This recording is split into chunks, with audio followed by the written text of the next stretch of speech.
छात्राओं, पिछले टर्न पर हमने अभिधा और लक्षणा के विषय में उनके लक्षणों का अध्ययन किया था। लक्षणा, जिसका लक्षण था मुख्यार्थ बाधे तद योगे रूढ़ितो अथ प्रयोजनात् अन्यो अर्थो लक्ष्यते यत् सा लक्षणारोपिता क्रिया।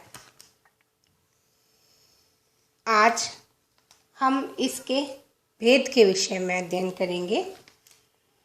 स्वसिद्धये पराक्षेपः परार्थम स्वसमर्पणम उपादानम लक्षणम चेतयुक्ता शुद्धैव साद्विधा।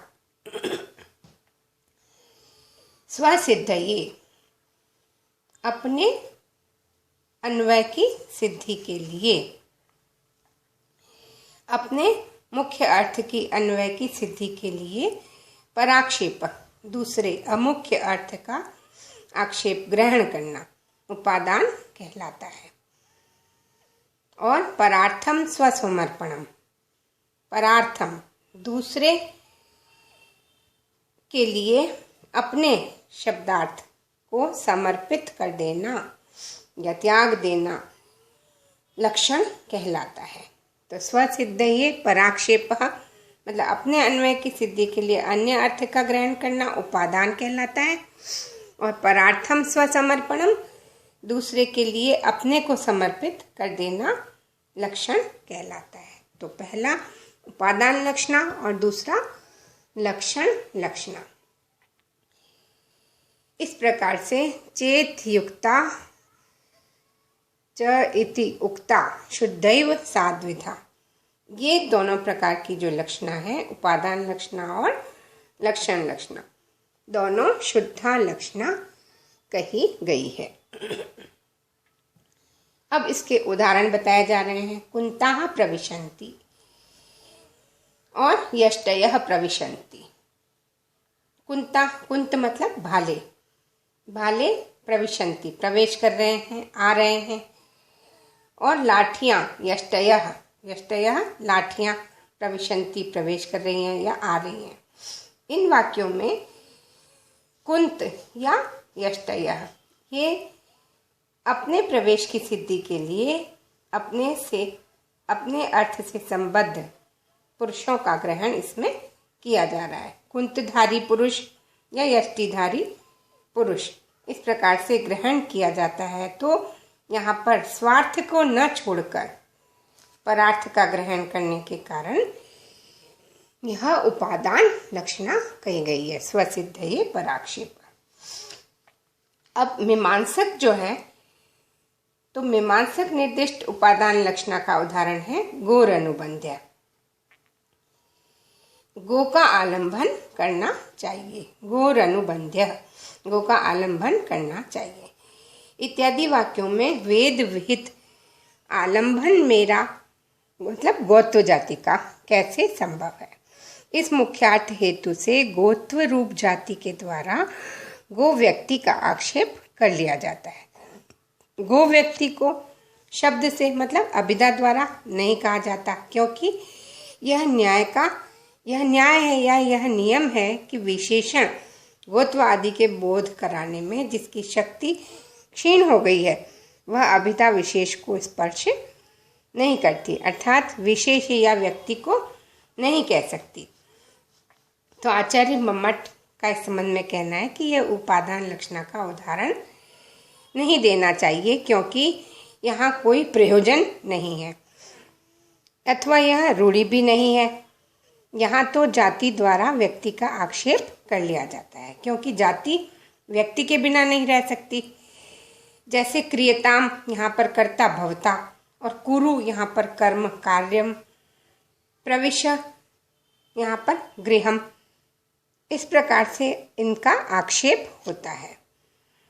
और दूसरा बताया गया कि पीनो देवदत्तो दीवाना भूंगते, यह यहाँ पर देवदत्त दिन में नहीं खाता फिर भी मोटा है।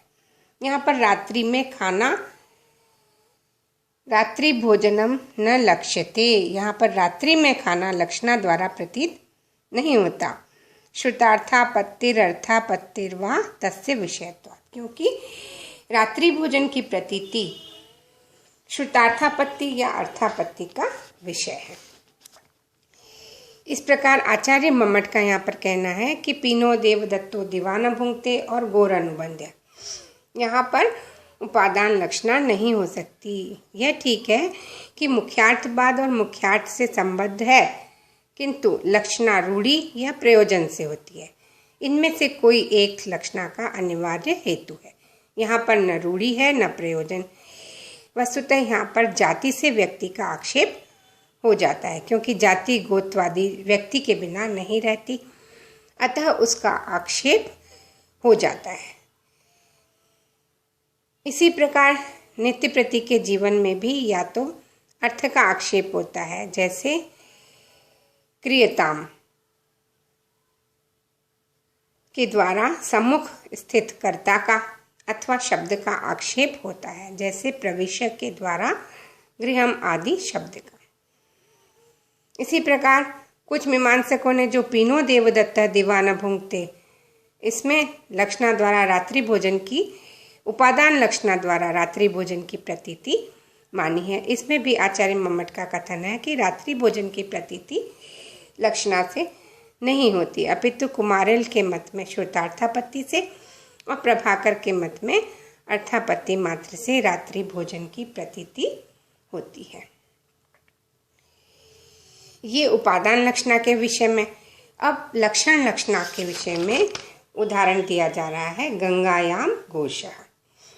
गंगायाम घोषः इति अत्र तटस्य घोषाधिकरणत्व सिद्धये गंगा शब्द स्वार्थम समर्पयति, स्वार्थम अर्पयति इति एवं आदौ लक्षणेन एषा लक्षणा।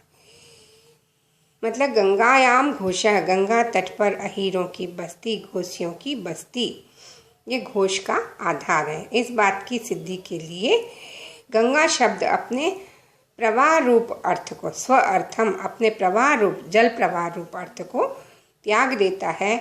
इस प्रकार स्वार्थ समर्पण रूप लक्षण से उपलक्षित यह लक्षण लक्षणा है। इस प्रकार लक्षण लक्षणा का उदाहरण गंगायाम घोषः। गंगा शब्द तट रूप अर्थ का बोध कराने के लिए अपने वाच्यार्थ प्रवाह को छोड़ देता है और तट रूप अर्थ का बोध कराता है। अतः यहाँ परार्थ स्वसमर्पणम, परार्थम स्वसमर्पणम, दूसरे अर्थ के लिए स्व अर्थ का परित्याग यहाँ पर किया गया है। यहाँ पर यही लक्षण कहलाता है।